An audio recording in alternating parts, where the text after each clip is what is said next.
crying for you, dying for you. It doesn't mean that my mind's made up. It's a simulation, pain I'm craving, a great migration to worlds unknown. The bond is broken, walls are closing, remnants buried like old Pompeii. You can dig her out, but she's history now, and what's been found has some things to say. Welcome, my good friends, to Cuentame USA with Moncho Camano. Today we have the pleasure to have a nice chat with Whitney Tai. She's a singer-songwriter. She's a wonderful composer. She's a very talented artist. And she combines so much stuff, whole variety of music genres, dream pop, alt metal, some, rock, more than rock, folk, electronics, anything you enjoy, she does. So thanks so much for your presence today, Whitney.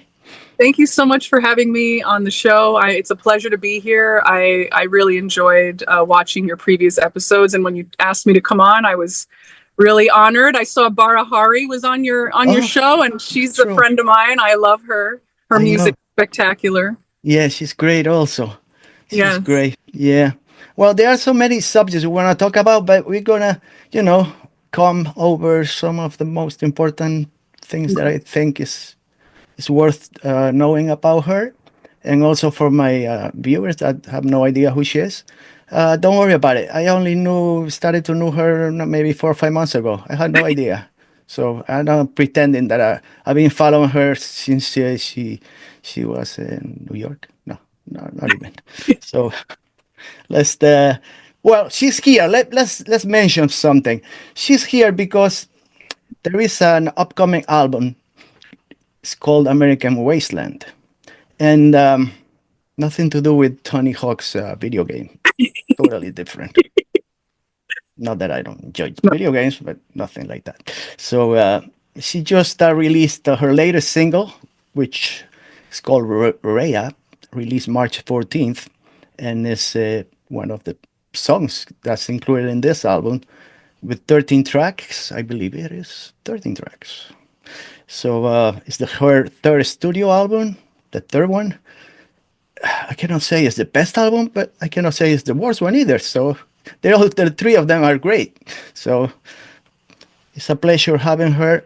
Yeah. So I was going to figure out a couple of things about Whitney. You are originally from Yonkers, New York. I am. Okay, that's good. I'm from New Jersey. Pretend to be from New Jersey. I'm not from New Jersey. I lived in New Jersey. I still live in New Jersey. That's okay. Rite of passage. You lived there. Yeah, but you also lived in New Jersey for a short period of time, no? I believe. I did. I lived in Kearney. I don't know if you know Kearney. Okay. Yeah, I know Kearney because I lived there for 20 years. Oh my God. What the heck? Yes. Small world. Yeah, I lived there for 20 years. Wow. So I know Kearney very well. Yeah. But I never met you. I was working at an architecture firm at the time, but they relocated out to Cranberry, New Jersey. Okay, so I was living up in Westchester County, and I was like, there's no way in hell that I'm going to drive 60 miles a day just to go to work. So I ended up relocating to Jersey just so I could go to work. Wow. So you were there for a short time. Maybe you were my neighbor. Who knows? Maybe. I lived in Ivy Street. I don't know. Well, it's funny because the guy that I wrote American Wasteland with, he grew up in Jersey. Yeah. And him and I lived across the Hudson River from each other. So like all these years, we were literally just a river apart. And then we ended up meeting in Los Angeles, which I think is really funny. That's really... So it's... Yeah, you never know. The end is not that big anymore. No. Well, let me tell you, let's talk about, American Wasteland is her third studio album, like I said, and was recorded with Tommy Hatz between the years Yep. 2021 and 24. So it took you a couple years to complete this creation, we could say, right? Yeah, I mean, we didn't start out thinking it was going to be an album. We kind of like we started writing a track together, and then because of COVID and the shutdown and how difficult life became at that point, we just were enjoying the writing process, and we found that we had very similar styles, and we liked getting in, in the writing room and the production room together. So it was everything started to kind of turn into an album, and then at some point we were like, yeah, this is a record. I think this is the next record. And so it just started shaping naturally into what would be my third album. So I kind of like that it wasn't like a set plan. It kind of just evolved, through our lives at that point in time, through a dark time as well. Right. This album is 13 songs, and I listened to this album many times already. Uh, I don't know. I Mm. listened to Pro Rhea. I listen a lot to that song, but also the other ones. I don't know if because the album has not been released, so I'm wondering if I can mention other songs. I forgot. We can talk about them. Some of them I've actually a lot of them I've performed live already, so it's not like under Hmm. the under Radar. wraps. We can Hmm. talk vaguely Vaguely, yeah, about because no, I don't want to, be specific with. I just listen to a bunch of songs, and some of them I listen more than the others. But I can mention King of Wands. I listened to that one many times, yes. many times. So Thank you. yeah, that one is in Sequoias also. So I'm not mentioning too many songs, but Rhea is the one I that's love your favorites, by the way. yeah. Yeah. I really like I like your favorite picks. Those are very special songs. I mean, it's actually interesting to hear that you were drawn to those two. Yeah, But yeah, thank you. yeah. I really enjoy those songs. I enjoy your lyrics. I enjoy so many things. I don't know. So we're gonna talk about that album, but just one question regarding because I saw in one of your posts or somewhere regarding your the physical media of this record. What is what is a kit album? Physical media for your digital world. Is this Wow. part of the way it's gonna be released? I don't know much about that. Um, I will. Well, I did a Kit album with Kit Better for a single that I put out last month, Hmm. and that has nothing to do with American Wasteland. But I Okay. really love the company, and they've been so supportive of my Okay. music. So I think I'm going to release American Wasteland on a Kit album. So this will be another additional form of nostalgic merch that I'll be able to offer to the fans. Hmm. American Wasteland is going to go to vinyl. It's going to go to CD. It's going to have a lot of different media formats. So Hmm. people will be able to have different ways to experience the album.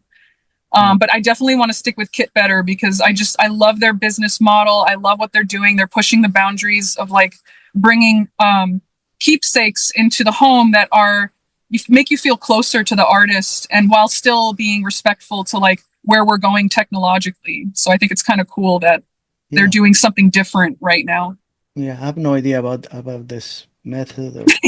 So I will I'll have to. send you a video. I'll send you a video because They're they do so many walkthroughs and Are they it's from really cool how Korea? they show. Is this a Yes, they are. They Korean are. company? Yeah. Yeah. Hmm. Actually, I think they mentioned to me that like a lot of Korean artists like it's like a rite of passage. They release a Kit album. Hmm. So they're hoping to bring that into the United States as well. Yeah, it sounds really interesting. Well, we're gonna talk. This album is really. I listen to the. I try to listen to everything that she put out so far. She has a lot of singles, collaborations. The third album, some EPs. So it's a lot of stuff for me to dig in. And the first album is Metamorphosis. I'm saying it in Spanish, Metamorphosis. Eh, so the first album, I don't know, it's more like focusing, I could say, in her vocals, more of a clean Yeah. sound, uh, more piano, a lot of piano driven songs. Uh, I really enjoyed that album. This album is, if you compare with this American Wasteland, is yeah. So there is a big difference between the first and her last album. I really enjoy all of them. That one also. All the EPs. There's so many songs. So when it comes out, take a good listen. It's a beautiful piece of work, I could say. I love the layered sounds and the textures, the rhythms. They're very different. One of the songs is very heavy, very rocking, heavy song. And Yes. It's hard to suppress my inner rocker. I mean, I yeah, grew up listening to metal and hard rock, so like I American Wasteland in itself was an opportunity to kind of showcase the diversity in what I listen to and what I'm inspired by as a songwriter, because I don't really see myself through one scope. I think that there's a lot of layers to what inspires me as a songwriter. So yes, I really enjoyed the album. Your vocals are so good in all of them. I guess you attended a music conservatory or took private teacher lessons. How did you reach this vocal ability? Because it's really nice. Really enjoy it. thank you. I wish I could say that I attended music conservatory, but I did not. I was I've just always sang. I've always sang since I was little. I did go for private instruction just to work on breathing.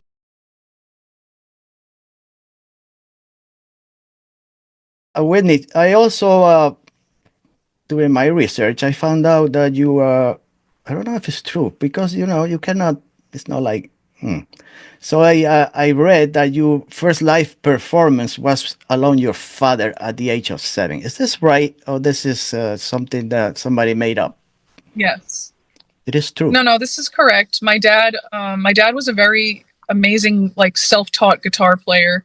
So in my house, like we used to sing songs together all the time, and we had an idea because my grammar school at the time had a talent show every year, and so my dad wanted to accompany me on guitar, and he was always so very proud of me when I was little that I loved to sing and that I loved music, and he's a big reason why I mean my both of my parents are a huge reason why I've even entertained the idea of becoming a musician, because they believed so much in my abilities. And Hmm. I've met a lot of people over the years who kind of pushed me back in that direction, because I was an architect for a long time. So like, I mean, I was in the design world. I was doing other things, trying to use my artistic Hmm. passions. And I've met a lot of people along the way who've just encouraged me to go back to music. And I'm glad that Hmm. they did, because songwriting is where my heart is. And so, but music was always a very big part of my childhood, and my dad is integral to that, Hmm. as far as my influences. And we did perform "What's Up" by the Four Non Blondes when I Oh, was really? just 8 years old, Hmm. and that I have that video actually on my Instagram. You can find that Oh, you somewhere. do? It's very funny. Yeah, I'll I'm gonna send it look. to you. I gotta look for it. If I Yeah, it's very yeah. cute. It's very cute. Hmm. I look extremely nervous. It's You like, do? it's Hmm. your first performance. You're singing like a major ballad, and you're just like, Linda Perry. I mean, like, come on. So there's a lot of pressure. That's cool.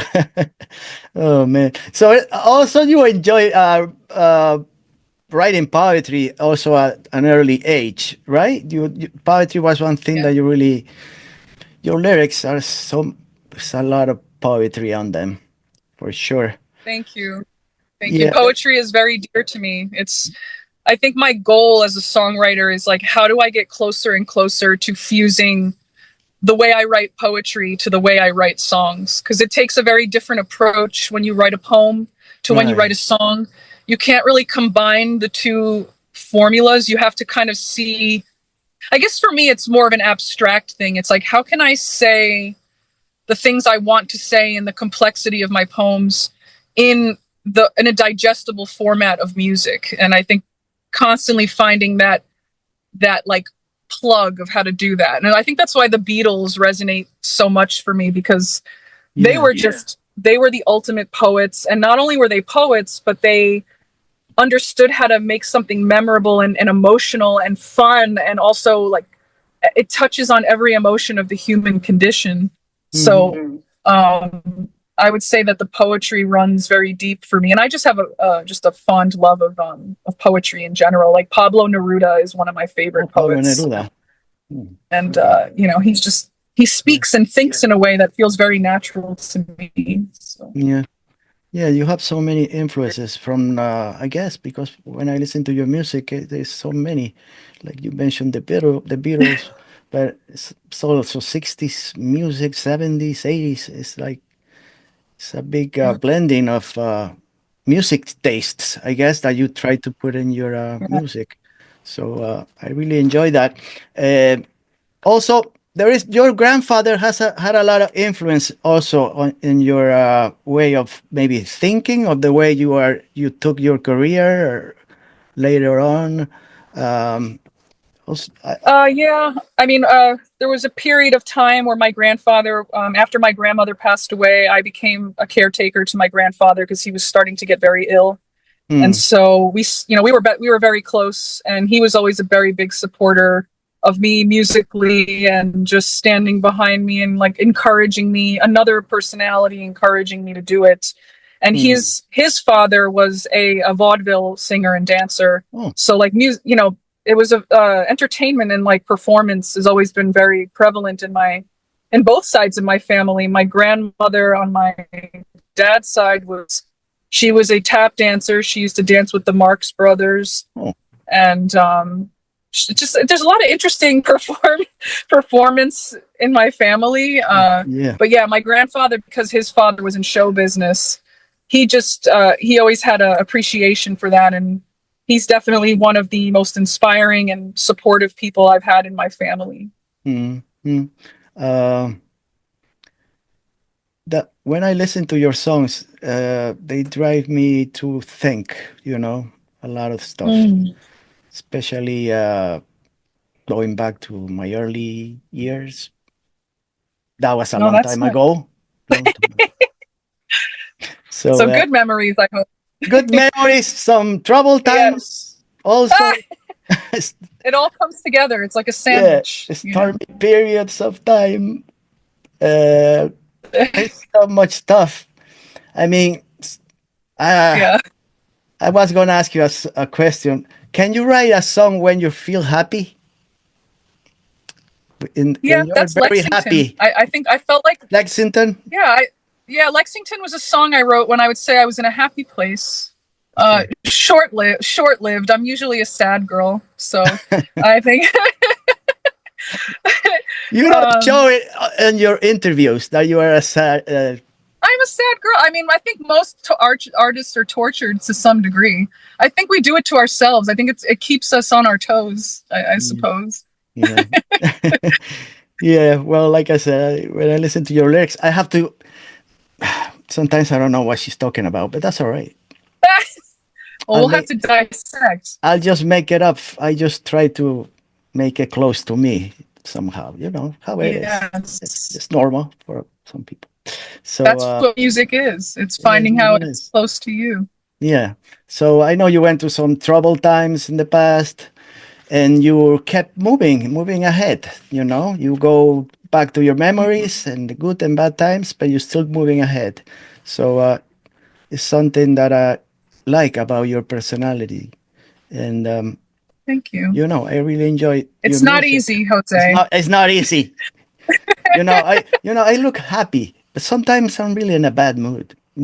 Especially nowadays. You're you're a human being. I think we're Yeah, entitled. I think this is something I speak about with my friends a lot lately, is that we are encouraged to suppress anger, and yeah, I think that that's a very toxic thing to do when we have to process such a difficult construct and experience throughout our lives. And I think if we were to let ourselves pour out all of the harder emotions that are difficult to process, I think I don't know. I think that we would feel more happiness, but when you suppress emotions that you end up bottling up, it actually causes more pain in the Yeah, long run. I believe that the same thing. Uh, so tell me when I mean, you formed a band in while you were still living in New York, right? You were into you had a Yeah. backup band in New York. Yes, I did. I think it was around 2016. I started performing around New York City, local Manhattan venues, and I had some friends I brought together to create a band. And at that time, it was just music was just so new to me as like a profession that I was just trying to figure out a way to bring my songs to the people. And Metamorphosis, interestingly enough, is a record that translated very well in a rock band. So we Uh-huh. were able to kind of rearrange the songs and represent them in a way that was accessible. And at that time, I think New York City was going through a strange time, like musically, like venues were shutting down, like Mm-hmm. especially indie venues that were like the only avenue for artists to have an outlet. So that was, it was an interesting time. I met some incredible people and I had some really cool shows. And I think Hmm. it opened up my eyes and my Right. mind to what going down this road would mean for me. And so Hmm. that's where it started. Once it started, I missed that area. Around. I was here, but I have no idea. If I knew, I'd probably go stop by New York, some one of those clubs, and I have no We idea. would have loved to have you. Yeah, yeah. You see. Uh, so why did you decide to move to LA? Were you annoyed or something, disappointed with your career, the way it was going? Why did you decide to move to LA? That's a loaded question, Jose. That's a lot Okay, there. well, next But I'm going to chapter. give you the Cliff Notes version of that. Yeah, Um, 20 seconds of it. It's fine. yeah. So after my grandfather died, my job kind of moved me around a little bit. I met some people. I started getting much deeper into music again, and I Mm. ended up moving to Portland because I quit my job back in 2016 or 2017 ish. Hmm. I was like, I'm done doing architecture. This career makes me feel miserable, and I don't know if it was a combination of things. Like I loved doing design, but I wasn't doing what made me happy, which was music, and I was Hmm. burnt out because being an architect is very demanding, and it's Of course, yes. there was no time for music. So I had to make a sacrifice. I was like, it's either I stay in this desk job for the rest of my life, Right. and or I really I go for it and go all in and I chase my dream, which is music. And Hmm. that prompted me to move across the country. I needed a detox. So I went to Portland and I was just being an artist for a few months, just running around and making new friends and writing music. And then I finally had my exodus out to Los Angeles. So it was really just, I felt like I needed to spread my wings and experience the world outside of where I grew up and just Hmm. expand. I always felt a calling to the West Coast. New York is amazing from a cultural and sort of architectural and design Mm-hmm. standpoint, but I felt that like my spirit wanted to be on like holier lands. And It's there's something very like spiritual about California as a whole. Like you feel a kind of great connected to something greater than yourself here, and hmm. it's wonderful. Hmm.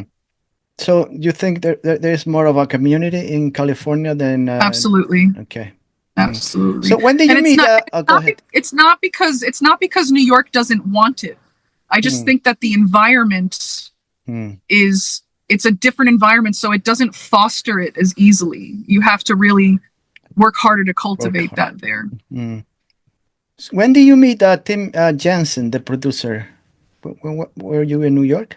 We met back in 2014. Okay. We did a single together, "To Be Loved," and then we wrote Metamorphosis together, and then we did Apogee, and Yeah. then and that was yeah. So we met actually on the internet, Oh. and we started working from coast to coast.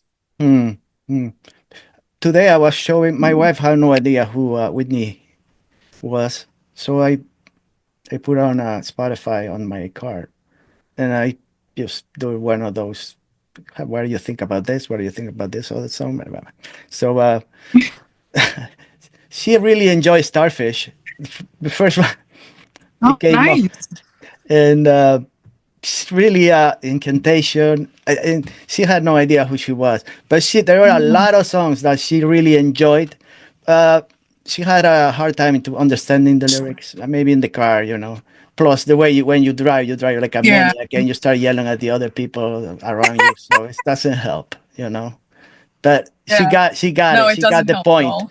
She got the point. She Good. really enjoys your music, and she's very picky with Oh. her music. So Well, please send her my absolute thanks.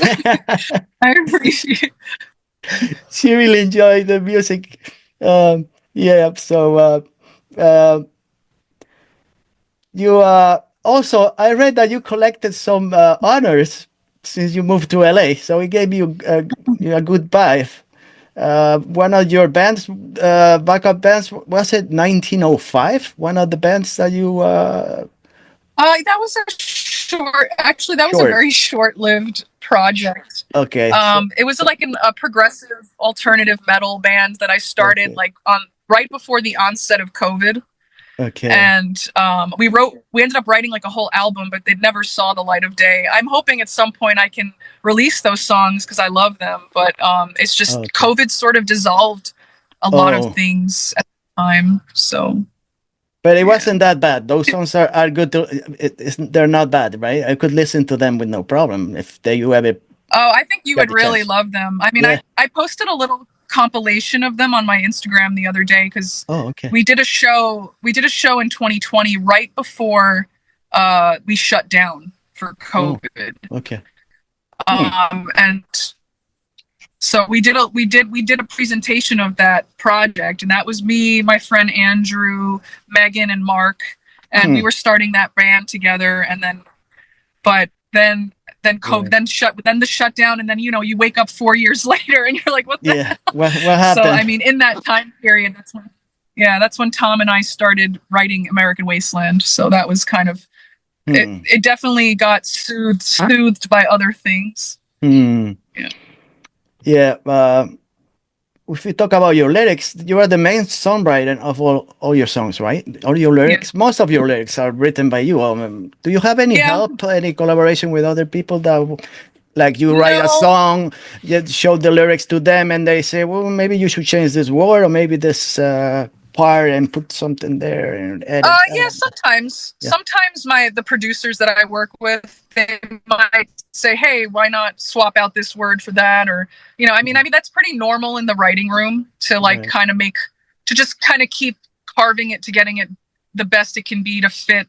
But I mean, a lot of the people I work with have entrusted me to write lyrics. I think it's something that is personally something I take a lot of joy and pride in doing, and it's writing Hmm. is very important to me. And so whoever I've worked with has respected that and just allowed me to Hmm. take that reign. But I'm also not like I'm not egotistical about my lyrics. If somebody makes a suggestion, I'm like, yes, that's a great suggestion. Let's do that. So like you have to be able to be diplomatic and open in the writing room if you want the best. It's about the song. It's not about yourself. It's about how do I serve the song. Right. And so it's really just that I love writing. Hmm. It's my thing. It's my medicine. So Yeah, it is, right. It's like a healing device. yes. Yeah, yeah. Your lyrics, like I said, they denote many emotions, you know, and sensations. It's like taking you to a spiritual journey for me when I listen. Thank Different you so much. experiences and pain and struggle, and you know, like I said, you have a great ability to communicate with your emotions and ideas, experiences. You know, you sing it all, so I really Thank enjoyed it. I was going to ask you, do you think, I ask this question to many artists, just, but in your case, I think if it's better, if it's really well, do you think yourself of a better singer or songwriter? Because you're a great singer, but also a great songwriter. I don't really think of myself that way. I just do. I just make the thing and I Mm, sing the thing and I'm hoping I think what I want people to take away I don't know if I want people to do anything. I think what I want to do more than right. anything is to just be able to convey emotions and allow people a space where they can feel safe, loved, and inquisitive about themselves or about life, because that is the whole point of being here on this earth for the short time that we're here. And it's to understand nature, to understand ourselves, and how we can make some sort of little bump or impact in the little time that we're here, whether it's brightening someone's day or making someone feel seen and less alone. I think that is what the music is, just a channel for me. Right. And I love to sing. I have to say, I love singing, but writing is where I think I So tell me, when you arrive to the lyrics, do you come with a specific idea, or you want, or like, there is something I want to talk about, so I'm gonna sit down and write, or it's just something that comes spontaneously? It's a lot of synesthesia. I don't know if you know what that word means, but Okay, yeah, I think you do. yeah, I know. I think you have synesthesia yourself, no?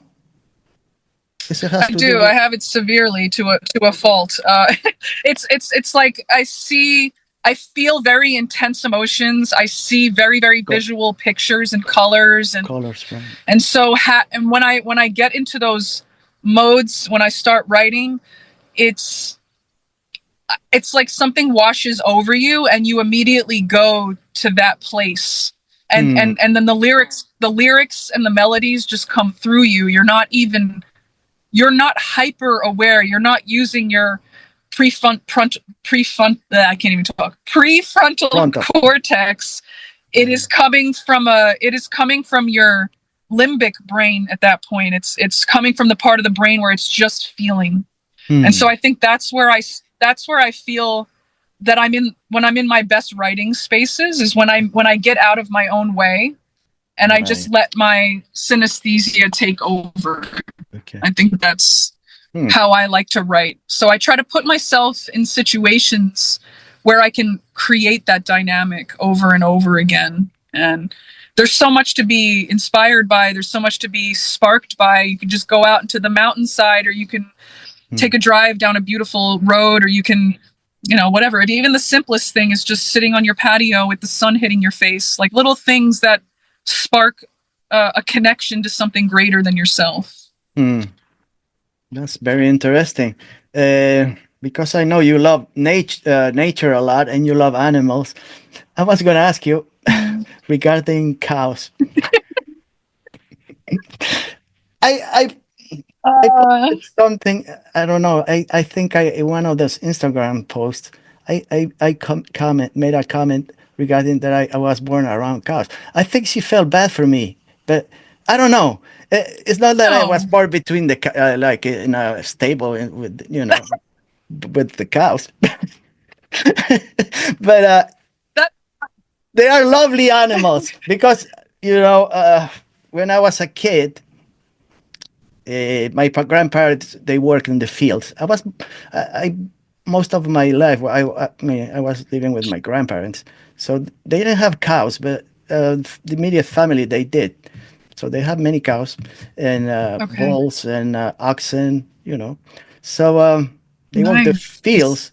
So I have a love for cows, and I got good memories of cows, especially when they went to the beach. There was like a cart that they pull, and they go to the beach and pick up seaweed and put it in the cart and carry it back home for fertilizer. They used to do that, not now.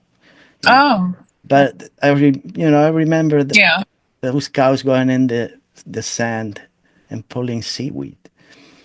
So I really have a lot of love for cows. They did all the plowing the land. They mostly grew corn and potatoes. So those cows, they did a lot of work. I felt bad for them. Yeah, they're I so really sweet. did. There's something about their energy. Yeah. I think it's how nurturing they are, and just how there's a gentleness to them. They're gentle giants. I think that's why I like them. Yeah. I tend to like larger animals. Like I love big dogs. I love cows. Like I love animals that know their size, but they also know but they're also, there's a softness to them. Yeah. And I think that there's a power Yeah. in knowing your power and how, you know, Yeah. Yeah. Like I said, when I was a young kid, I and they're just didn't. cute as hell. Yeah, they're, you know, but I didn't feel sorry at that time when I was young. I felt like a something not normal. But now, if I see that, I will feel bad for the cow pulling all that weight. I don't feel the same. But, I think I got closer to cows when I started becoming a vegetarian, I because was going to I ask was you. like, Yeah. I was trying to make Hmm.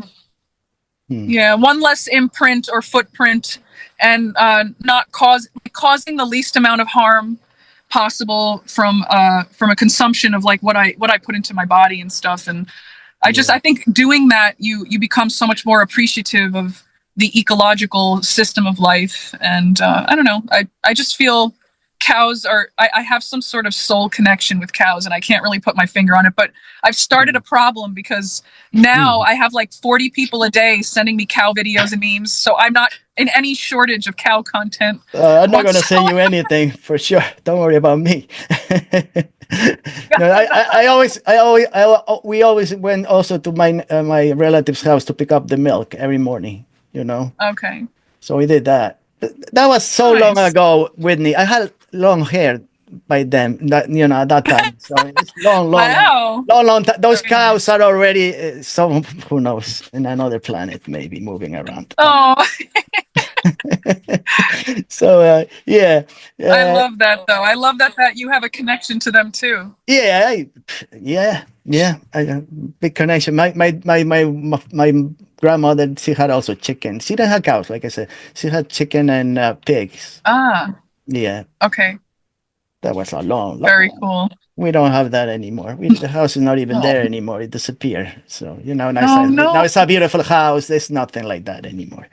That was. Oh, But time does change yeah, things it's all for brick and cement and sure. blacktop all over the place. No trees. I feel bad sometimes. I don't know. Everything Yeah. is so. Tell me about how is living in LA for you. So, do you ever thought of going back to your roots? Have you ever go back to Yonkers, New York?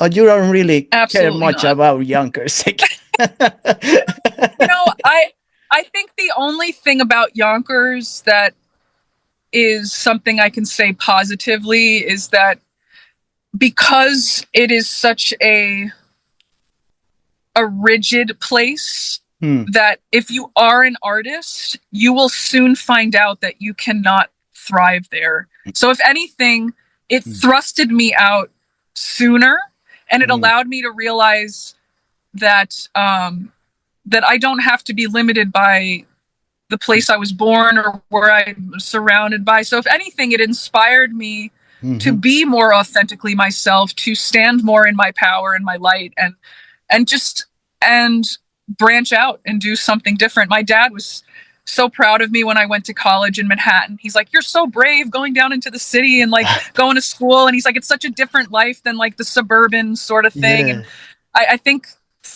for him it was like, because he grew up in like more of like a blue collar sort of like going to the union, and like it's just a very safe thing. And I just went out on a limb and I went to design school, and then I did music, and so I think Hmm. vicariously he lived his dreams through me. So Yeah. Yeah. I yeah, don't. I don't think she has any plans of going back. no. No. New York City, I court the idea of like having a little spot in Manhattan because I do love Manhattan, but to go Expensive. back out into the suburbs again is very triggering. I don't think I can go back there. Yeah, she's not going back to Kearney either. There's not much there to do No, anyway. I lived there absolutely for not 20 going to years. Carnegie. I lived there for 20 years. The only nice place that I enjoyed was going to the I park, to know. the Hudson Park, was it? You know, I made some of my best friends in Kearney, so I can't be angry at the place. I've met some No, of my no, greatest friends over there. no. I So cannot say that I'm angry about Kearney, but well, I was angry the first 2 years. I'm gonna say the truth now. I went to Kearney High School for 2 years. I had no idea of English. I couldn't figure out anything. At that time, there were no people oh spoke my god. Spanish. They were like Irish and Polish and stuff. I was like hiding in the Yeah. cafeteria. You know what I mean? hiding in the cafeteria, so nobody will see. Oh, I was like a depressed guy, I was like, I want to go back to Spain. I want to go back to Spain. What if they make fun oh, of my Spain. I family? love Spain. They took me here for what? They don't like me. Oh, I was like crying, not crying, but so, my first 2 years was not that great in Cardiff. It got better, After I started talking to the students and pretending, well, not pretending, I really enjoy like listening to Black Sabbath, and I got my oh, I got my Jethro Tull T-shirt. That helped. Oh, you really yes. like Jethro Tull? I had the Jethro Tull CD in my house when I was a kid. So I that definitely spun that a bunch. that helped me out, with my love for the beautiful, the Jam and the Sex Pistols. I Yes. liked everything. So somebody liked them, any of my band, the Rush and stuff. So that's how I made friends, just pretending that I was like into everything. I was, but they couldn't understand what I was talking about. I was trying to That's explain okay. to You them. made it work. Yeah, explain to them that I really enjoy Rush, but I couldn't probably mention. Ah. So, I actually just got into Rush in the last 2 years. I didn't grow up with Rush. My dad wasn't really a prog rock guy. I think the most prog he would have gone was Pink Floyd, but like I consider that very broad. But yeah, I ended up getting more into progressive rock because I listened to I love Steven Wilson of Porcupine Porcupine Tree. Tree. Yeah, no, I like Yeah, it. I love Steven is like an amazing prog rock artist, and so I Yeah. got very into him in the last few years. And Rush, I performed a Rush track a Hmm. couple of years ago at a jam, and like I fell in love with kind of just Geddy's Yeah, vocals and yeah, Veal's drums. I just it's really amazing. yeah. Well, So you make some kind of a cover of Vienna from Ultravox, also a oh little bit. yeah, Yeah, yeah, that was it was just a fun little thing that we yeah, did it's on cool. off the cuff. It's So cool. She does so many thank you. things. I really enjoy Ultravox early in the late 70s. I love them too. So one of my Yes, favorite they bands. were But different. They were different than the rest. yeah, yeah, there's. Yeah. But they also mention her that she loves, I don't know, Kate Bush, one of my favorites, Kate Bush. Uh, they say she sings very, has a voice, really beautiful voice. They mention Annie Lennox. I don't know. It's so many. For me, sometimes you even sound like Amy Mann. I don't know. She, Oh, I love Amy Mann. Yeah, that see, makes so sense. That some checks of the out for songs, some tracks. So there's so many, but yeah. so much that I really enjoy about you, the way you sing. But I was Thank going to ask you regarding your videos a little bit. What's your favorite part of creating videos? I mean, how do you try to coming translate up with the meaning and and uh, emotions into like a visual story? How do you prepare for that? How do you? it all ties back to the synesthesia. It's like you lean into like because I like writing treatments very much. So like Hmm, coming up with a treatment, it's similar to writing a poem or writing a song. It's like hmm, you just kind of go with where the emotion of the music is telling you to go, and I think that helps to kind of harness what the visual is supposed to feel like. And because I like to write music that feels more filmic, mm-hmm, it makes it more fun to like create a miniature movie or a miniature film around the video that it maybe is more abstract or avant-garde, so that you mm-hmm, can leave it for open for interpretation so that people can take away from it what it might mean to them too without being so literal. hmm, So yeah, it's really more just about tapping into the emotions, hmm. So you do most of letting the that lead. hmm, you do most of the director's work, I guess, for your music video. I collaborate. I mean, Yeah. the gentleman I worked with in the past, he's a very visionary director. So like it's Hmm, always a collaboration. You kind of come together and you put your ideas in the hat and mm-hmm, you kind of wing it. You see where it goes. You have to leave kind of room for things to just evolve naturally into what it should be. So hmm, hmm. you know. So if we talk about a little bit about American Wasteland, it probably is a stupid question. Do you think that this is the best work you put out so far? That's probably not a good question. It's not a good question, okay? But I'm still asking it. I would definitely say that no, I think it's a valid question because I think once people hear this record, they're going to hear what I feel in my soul, which is that these songs are the most me that I think I've gotten close to evoking in, like, if you were to say, like, what's Whitney like as a person, like, what's her vibe, like, what's her personality, what's her, I think the diversity of the album really highlights the just all my influences, all the influences I have from the 60s, 70s, my influence of being a 90s kid, and growing up in the 2000s, and I think there's a lot on there to draw a conclusion that, like, I think I've kind of gotten closer to the sound I want to make, or the sound that I envision in my spirit. So I personally love American Wasteland. For me, it feels the most resolved of what I've been trying to do as a songwriter. But who knows, maybe my next record will be my favorite also. So it's like, right now I just really love the songs because they mean something very, very deep, and like they helped me get through like very dark times. So there's a special place in my heart for these songs. Yeah, like I said, I listen to Apology, I listen to Metamorphosis, and all the EPs, the Shockwave EP. I listen to all of them. So this album is maybe because of her latest and the one I listen to the most. I really enjoy it the most. But I was going to ask you, when you go back to those times, to the past, the nostalgia. How do I say? When you try to recollect the present times, but also the stress and unsettled moments, how do I say this? Maybe unconsciously or unintentionally, do you try to make it better or worse than it really was? Like tailored to suit you better at the moment you try to remember, like if the bad times you try to make them worse and the good times better, or not, nothing like that.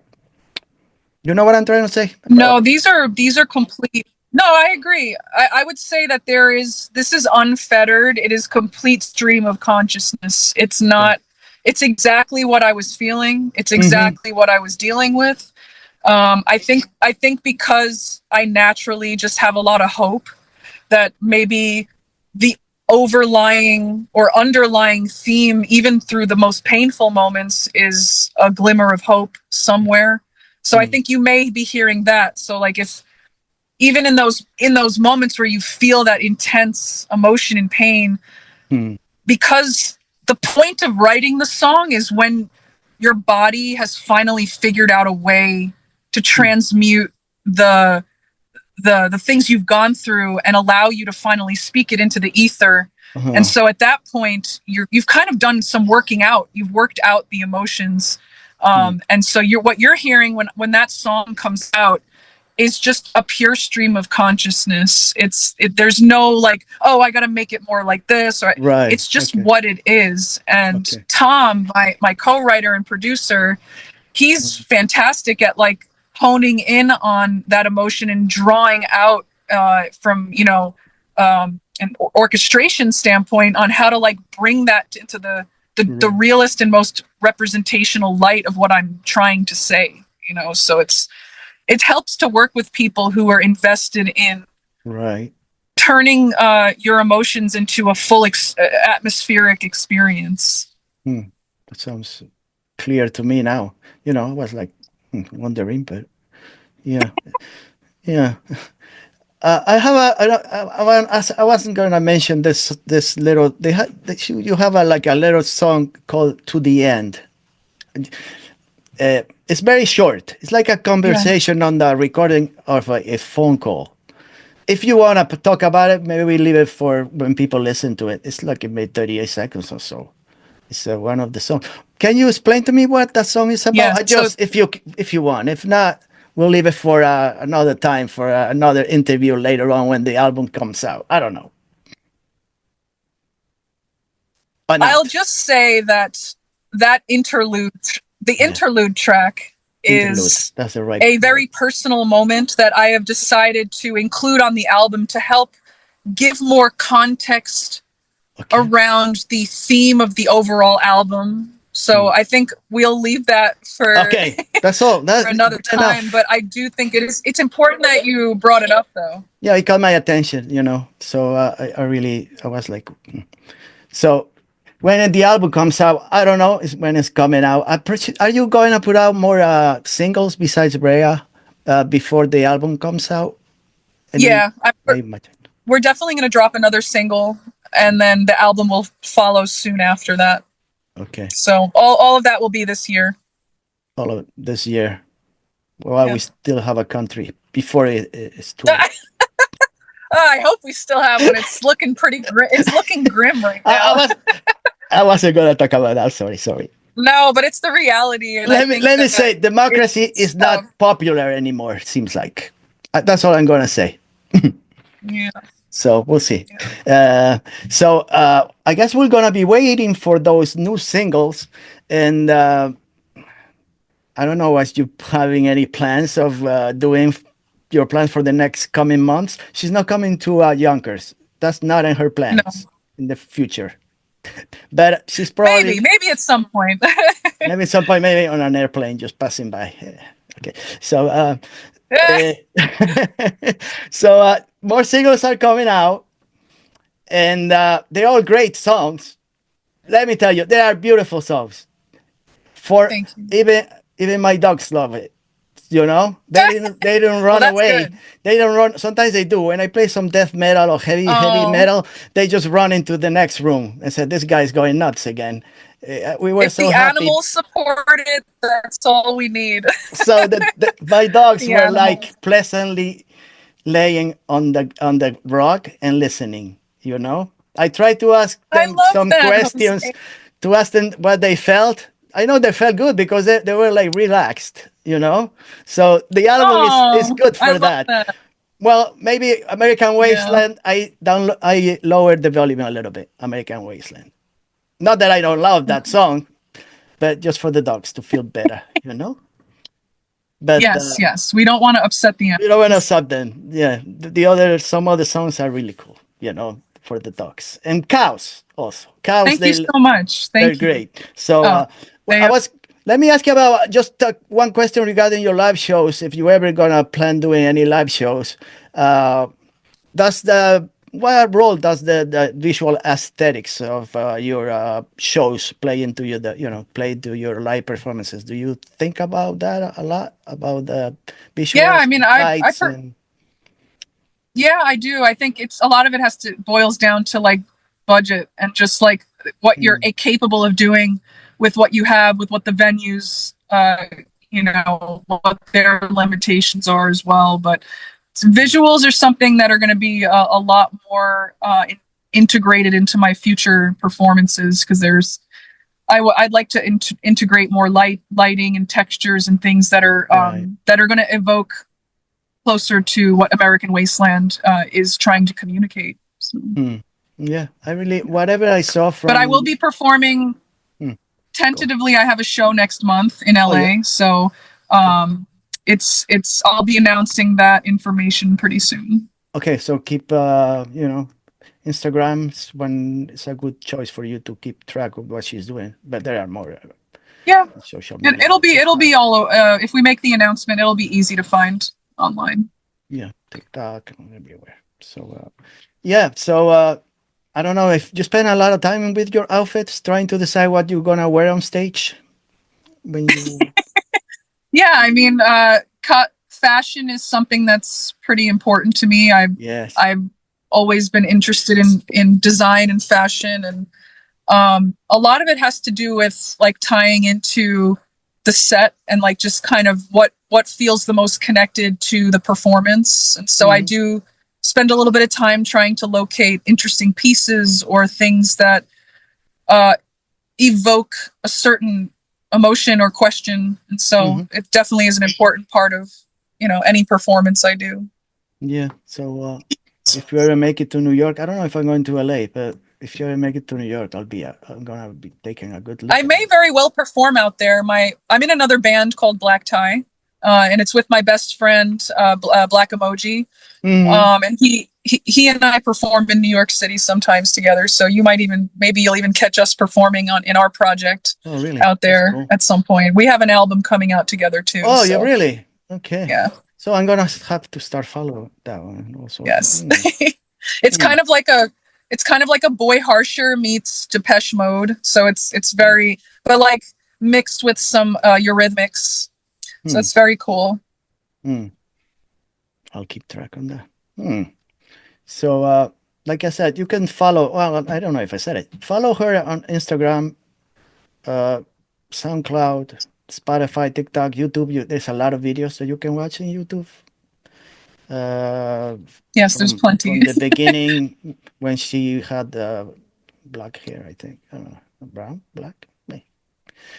She looked really young. Not that she's not young anymore, but she looked really like a high school girl in the first Oh, yes, I did. recordings. Yeah, At that point in time, the high yeah. school vibes, yes. So you can check her out. What is it? I guess Whitney Tai, my Canva. That's there's a Canva. Whitney Tai dot my Canva my It's dot. it's just a one it's a one sheet sort of it's my EPK. So Hmm. Yeah. um it's kind of like a little digital website if people want to know a little bit more about me or they want to look at my Yeah. Discog and Yeah. see what I've done in the past. Yeah, you can go to Bandcamp and all her records and singles are there. Probably Yeah. most of them, right? You can go to my link tree as well, my link Oh, tree Linktree. / Whitney Tai. It's got all my links to all the stuff I've got going on right now. Yeah, so everything is there. You Google her name, Whitney Tai, and it shows up. There's nobody else with that name that I know of. So that's her. Yeah, my parents were very creative Yeah, in giving that name. yeah, it's cool. It's not Thailand. Nothing to do with Thailand that I know of. No, No. but I do love Thai food. There's Yeah, me too. something there. Me too. I was gonna say, yeah, if you see her shows, I have to see them, but go to see her shows if you have a chance. Do that, please. It's very important to keep these Thank you. indie artists alive. People with integrity that we Yes. have. So do your best to support independent artists and culture in general. Please do that. Uh, Yeah. so, like I said, there is a lot of stuff that you were putting out. There are collaborations. We could talk about other things. Your collaboration with Michael Cirabolo or Chuck Wright, all that stuff. But we don't have time for that. Okay. Mm. Plus the interview, please be patient because sometimes maybe frozen, maybe looks a little weird, but it's good because we want to be different. I just did this on purpose. Okay. So it's not if you see something wrong, it was on purpose. This, Everything that you see, this it, is all it, on purpose. it was planned, you know? So Yeah. don't worry Yeah. about it. Audio is perfect, especially her. And don't Good. listen to me, like I said, listen to her because most of the stuff, my questions, they don't go anywhere, but the answers they do. So do that. Listen to what she said very closely and listen to take a look at those albums this is impossible. Metamorphosis. I said in Spanish It's because okay. metamorphosis. It's not an easy word to say. Yeah, but it's like Yeah. a metamorphosis. It sounds better, I think. uh, Came in 2015. 7 songs, beautiful songs. Gravity. It's so much stuff. So and then Apogee in 2020. Like I said, my wife loves Starfish, and Righteous is the heavy song, so she enjoyed that one too. There's Mm. some, but the last this album, American Wasteland, for me right now is the one you have to listen. Start with that one, and you're gonna really enjoy this album when it comes out and all the singles. Rhea, I listened so many times to Rhea. Is she a real person, Whitney? Rhea? Because you Rhea chose it sounds is a really well concept. as a concept. Okay. Yeah, Rhea is a lot of things. It's a person. It's an experience. It's a trauma. It's everything that you've had to work through or go head on with or overcome. It's Hmm. Rhea it's bigger than just a person. Okay. It is an experience, and I think that's the importance of Rhea, is that what is Rhea to you? You know, like what is your personal Rhea? You know, or maybe Right. your many Rheas. But I think that's Okay. you know, the inspiration of that really comes from the fact that Rhea is a moon. It's one of Saturn's moons, and Hmm. it's It's like a you know yeah. most moons are tidally locked in space, so they don't rotate, but one of their backs is always to the darkness, and one and their face is always to the light. So it's just realizing how you don't have to accept that as the only way of living, that you can turn around and you can experience things from the other side. And so it's overcoming trauma, overcoming the darkness, overcoming the pain inside of yourself. So It's a good title. Plus, it sounds really harmonic when she sings it. You don't know how to say it. It sounds. She could not say Stephanie. Rhea. It yes, sounds. it does flow Sounds like nicely on the it tongue. flows. It really flows. Yeah. So I really enjoyed that one. Rhea. Listen to Rhea. It came out March 14th, not that long ago, and No. there are more coming soon. And then the album. Yes. So It's gonna be a busy year, I Jose. got great taste in music. I always say that. You do. I'm So gonna go out on a limb and say yes, you do. so if I like it, that's good enough for you to That's good take a enough. look at it. Then if you don't like it, pretend that you do.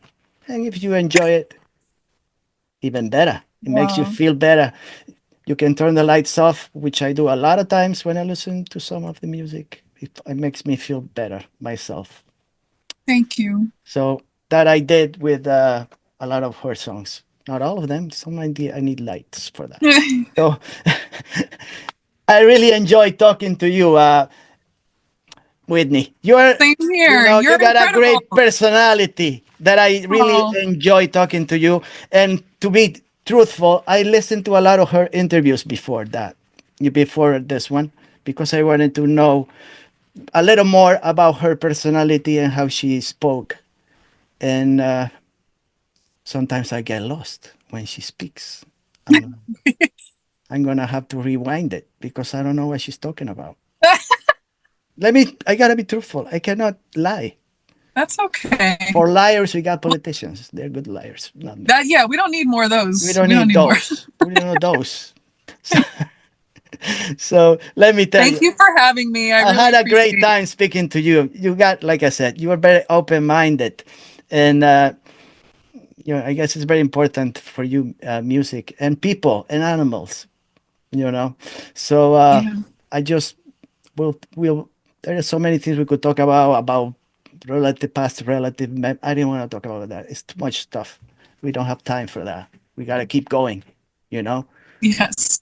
But like I said, listen to her album, American Wasteland, and while you wait, listen to the other ones. Yes. I'm not gonna mention the first album again because I'm gonna really destroy it. So, We have to come up with our own code metamorphosis, name for it. metamorphosis, metamorphosis. To talk Metamorphosis. metamorphosis. This is the last time I'm gonna say.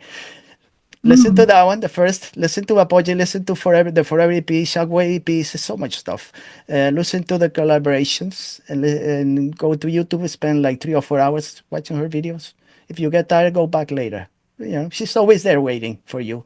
To, uh, to There's a lot. There's a lot it's to a go lot. through. You can subscribe to her channel and do all the things. You can buy her record, and you can even go on Instagram and send her messages, but nothing crazy. Okay, just behave like the Yeah, animals do. nice messages. Nice messages, you know. So do that, and I'll keep track of what she's doing next, and maybe one day we'll talk again. And she's gonna be sitting in a living Yes. room with a cow next to her, and we'll make another interview. Yes. I would love and, that, Jose. and it's That gonna be sounds great. perfect to me. So I'm gonna send her an email later on, who knows when, before we passed away and go to another level. So I'm gonna have to contact her again. If she doesn't answer, I don't know. Maybe I'll go to the next one. Who knows? There's no way I wouldn't answer. You're See, I'm such a sure she's sweetheart. gonna answer me, okay? And I'm gonna see her when she plays live in New York. I'll sit in the back so she doesn't Yes. see me because I look horrible. I'm like the Elephant Man in Broadway. So No. I'll sit in the back. I'll put a mask so she doesn't know I'm there. I'll do that. We'll, Why not? we'll find you. We'll Oh, I'll find dress you up. anyway. I'll dress up as a tennis player that I just came from the French Open, and she's not gonna know who the guy is. Ooh. I'll do that. I'll do that. Anyway, thanks so much, Whitney. It was a pleasure talking to you, and I wish you all the best. Keep going because you do. I don't know. You're a great musician. You're a great artist. You do a lot of good things that I can see, and like you said, it's a great person that we can enjoy like a long, long evening in a French cafe and speaking and talking. She'll do most of the talking. I'll just listen. Yes. So thank you so much. I appreciate your time. Thank you so much. We'll talk Thank you. again. It's an honor to speak with you, and thank you for everything, Jose. Thank you. You are a lovely person. Not like me. Much better than me. But You're very loving. I feel so bad. I had such a good time. It was so fun. Especially. See you guys next week. Nothing better than this.